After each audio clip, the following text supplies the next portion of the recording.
underworlds, but we went into the 8th time acceleration in 1999. And so we have been in the middle of an underworld since 1999. And to give you a sense of how intense it is, the first underworld in the Mayan calendar is 16.4 billion years long. The second underworld is 820 million years long. The next one's 41 billion years. The next one is 2 million years. And then we get to the regional, which I mentioned earlier. The 5th underworld is 100,000 years. And then the 6th underworld is 5,000 years. The 7th underworld started in 1755. And it rules the development of industry. So what we can see, Lance, is we can see that we've developed history in the 5,000-year underworld, temple city cultures, civilization. Then we developed industry starting in 1755. And people actually can feel a different frequency from those two underworlds if they tune into their bodies. And then the next underworld, 1755, is industry. And so we have a frequency for that. But then the next one is 1999.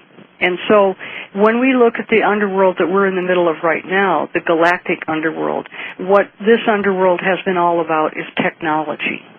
And technology, of course, is the ultimate connector of all of us in fourth dimension by means of media and internet and all that sort of stuff. It's kind of an obvious thing. But I think what this means is that when we start Day 7, November 2nd, I think that we're going to have a collective technological connection. I think that the fierce pace of all of the development of technology and all of the, weird things that are going on right now, like look what WikiLeaks just did to the American military effort in Afghanistan. In other words, it's speeding up, and what we're getting out of this technological awakening is we're getting truth and we're getting a release from secrecy. Because the way the way the world management team has controlled us is by means of secrecy. Absolutely. Yeah. It's appalling. The level of I don't need to go there and get up on my little pulpit, but the technology has been suppressed for most likely hundreds, if not thousands of years, and more specifically for the last 60 to 100. Yep. And so it seems that we've had the ability to do some amazing things technologically, but they've all been kept underground in black operations and, who knows, until the whistleblowers come out, and they seem to be starting to do that. We're just going to have to, take care of our own side of the sidewalk and trust but the positive side of that is that people have been able to figure things out very quickly that they weren't able to figure out before. And so there's an explosion at this point of people on the planet who know what's going on. Like you and I can talk about things, today that we wouldn't have even been very comfortable talking about even 5 years ago. Yes. But there's just so many of us now. And let's face it, everybody's happy WikiLeaks did that. And the president of that company is a really courageous person, and he's obviously going to potentially have major problems from doing this. But, boy, you've got to really admire somebody. He's dedicated to leaking secrets. Yes. Yeah. Well, it has to happen, and whether the frequencies are amping up as it feels like they are, and all of these things are tying together. Whether the leaks come out that way or another way, the truth has to come out, even if it's just telepathically amongst ourselves. We can't move on out of the darkness until our secrets have been revealed. Yeah, and don't underestimate what's going on telepathically, because another wonderful thing about this dimensional system is when you get into the sixth dimension, I got into some material by a physicist, Julian Barber, a book called The End of Time.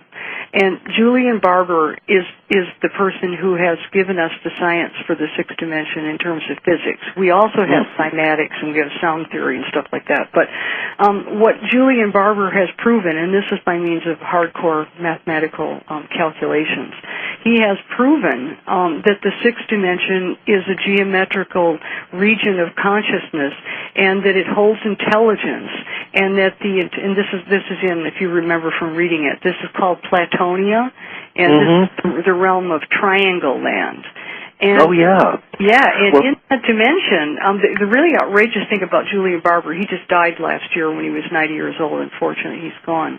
But first of all, he did a pure, total physics thing of using mathematical calculations to prove his theory, which is the actual existence of this land of geometrical configurations. But once he got all the way through that, in the latter part of his book, he got into what was going on in that dimension in terms of consciousness. And what he says, whatever we're thinking about is being registered in that world of geometrical configurations. And when we're excited and enthusiastic about things, it actually raises the energy in that dimension, and then it changes things in our dimension. And he talks about the mist in Platonia. He talks remember that? I know, because this stuff just penetrates slowly. In my case, I live with it all the time, so I'm used to it. But what he says, for example, he says that, okay, the mist in Platonia is rising, shall we say, for the exposure of sexual abuse by the Catholic Church, something like that. Or whatever an idea is. What happens, and then other ideas are dead and boring because people have lost interest. So what we're thinking about is a really, really big deal. This is something that people really underestimate, because ultimately thought does create reality. Yeah. And so, because just think of it, there isn't a single thing that you could see around yourself right now that didn't first come from an idea. That's just a fact. But we're coming to this point now where thought is being liberated, because the plan of the world management team and the global elite was to make sure we didn't wake up. They knew that the potential for us to wake up at this moment in time was there. And so one of the reasons there's been such heavy mind control and media manipulation is because they wanted to make sure we didn't wake up at this point. But we are. And I don't see any signs there's going to be anything that's going to stop it, like the cow's out of the barn. I think so. Pandora's out of the box. Yeah. I was just kind of connecting the dots, literally, about this geometry, the Platonia, the mist, and the work of Alex Gray, and how people have gravitated towards ayahuasca experiences and mushrooms, and they all describe a geometric kind of formation and a geometric world, which maybe is also pulled in with the second dimension, which is the world of shadows and fairies and snakes and animal totems and things like that. Yeah. The second dimension and the fourth dimension are really, really, well, all these dimensions are actually, but especially for us, because like we're the Oreo cookie and we're stuck in between. Oh, what a bore. Now, what about the fifth dimension, which is love and Sandhi, and is that also Christ consciousness? Oh, yeah. The fifth dimension is the opening of the heart. And so for most people have had this experience because they've had children or pets or whatever. Most people know about this one. It's in workshops. It's always fun because we don't have to say much. We just open our hearts and enjoy it. Yeah. But yeah, the fifth dimension is a dimension of unconditional love. And then think about this, Lance. We can go either direction with these dimensions if we want to go in a progressive way. So let's start in the ninth dimension and go down to get a sense of what happens in the fifth. So the ninth dimension is the Mayan calendar, which has now been revealed by Kalaman to be a system of evolutionary development that's culminating next year. So the idea here is that the evolutionary agenda creates creates things that need to be created. And so the energy moves into the eighth dimension, which is the dimension of light and divine consciousness. And people can think of it as God, goddess if they want to. But this system is very interesting because it has time at a higher dimension than the divine, which I think is just fascinating. So then the eighth dimensional divine consciousness, which functions as pure light, then transforms into sound, and that's actually scientifically verifiable. And then the sound creates the geometry, and at this point we're in the sixth dimension. And then finally the geometry goes into the human heart.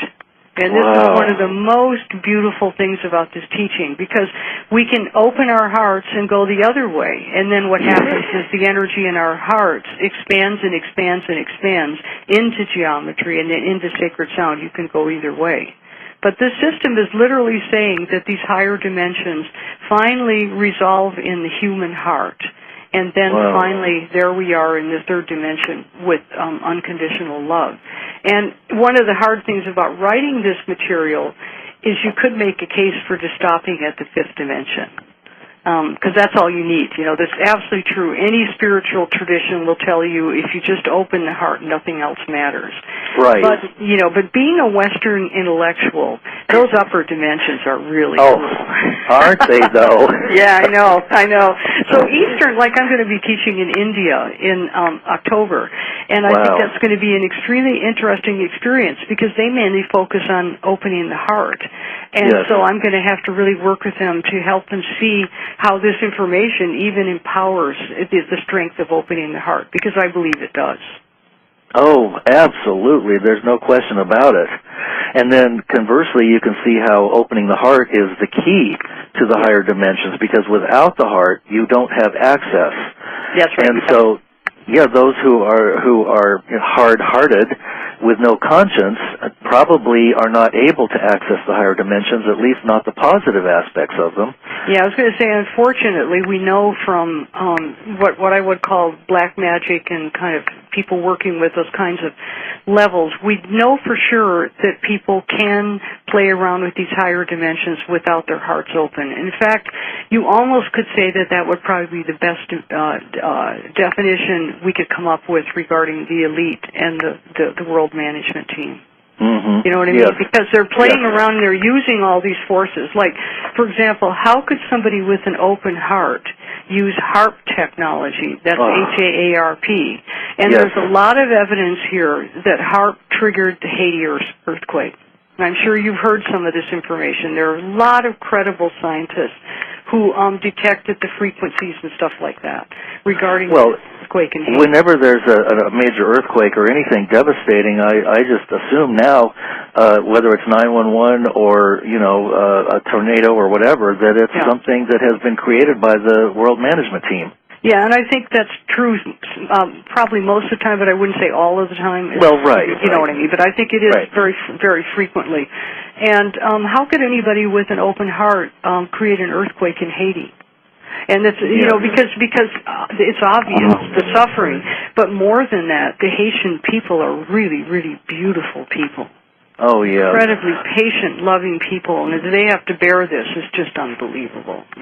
Well, we didn't get into the whole goddess alchemy and the idea of the various ages and a lot of other stuff, so we're getting to the end of the show, and I wish I had another hour or two to talk with you. I mean, we could go on probably easily another hour without having to blink an eye. And we can always do a follow-up, Oh, wonderful. That would be terrific. Oh, sure. I would love that. In fact, I prefer that because sometimes 1 hour is perfect. These discussions are pretty intense. Yes. So I much prefer 2 1-hour interviews than 2 hours. I like it that way myself. And then you plant the seed and then you build on the foundation. And so I have several guests that recycle and this spiral and so on and so forth. So you're now on my spiral. Yeah. Good. Would you share with the listeners, my dear friends? Okay. All right. We have to close. Thank you. And your website? handclow2012.com. Wonderful. Barbara, I'm sorry that we have to rush, but I've just gotten the hook. That's okay. Thank you so much. You are just amazing. And you'll come back and we'll talk some more. Great. Thanks a lot. Oh, wonderful. Okay. Thank you, Barbara. Okay, bye. Good night, everybody.